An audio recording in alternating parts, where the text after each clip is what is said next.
avec LDLC.com, votre spécialiste informatique et high-tech depuis 1996.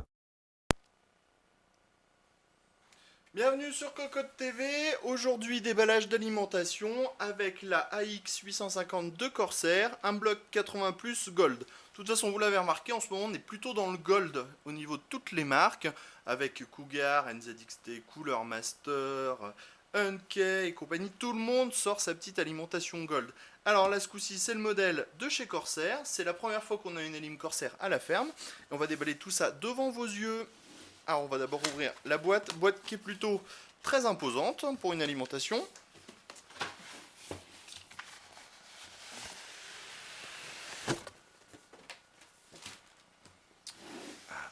Que chicha, comme il disait à une certaine époque sur une chaîne. Alors, bon, on a notre petit review guide dont on se sert jamais. Une notice qu'on vende ses bises, vous avez l'habitude maintenant. De la petite mousse de protection, un bloc qui est dans sa housse de transport, des petits colliers et un petit autocollant Corsair, un cordon d'alimentation hyper costaud. Attention, hein, l'épaisseur c'est pas la même que celle qu'on voit d'habitude chez les autres, mais comme vous pouvez le voir, c'est pas pour chez nous. Des petites vis pour fixer l'alimentation au boîtier. Une petite sacoche.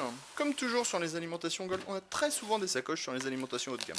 Et dans la sacoche, qu'est-ce qu'on trouve? Des câbles plats et des câbles gainés. Alors ici, on a un 4-8 pins CPU, un adaptateur Molex vers floppy, deux prises SATA, et vous voyez à 90 degrés, ça c'est bien. Deux prises SATA, un adaptateur Molex vers floppy, 4 SATA, un 8 pins CPU, second 8 pins CPU, 4 Molex, un double PCI Express 8 pins, un double PCI Express 8 pins, 4 Molex, 4 SATA, et enfin le 24 broches de l'alimentation pour la carte mère. Niveau connectique, c'est plutôt très complet. Alors, on va passer directement au bloc qu'on va sortir de sa petite housse, à savoir que chez Corsair, c'est Seasonic qui fabrique plutôt un gage de qualité normalement. Le tableau des specs, on va commencer par ça, avec un 3V3 de 25 A, un 5V de 25 A, un unique rail 12V de 70 A qui totalise 840 watts. Normalement, il y a de quoi faire. Sur le côté, l'autocollant AX850. En dessous, le ventilateur 220 silencieux.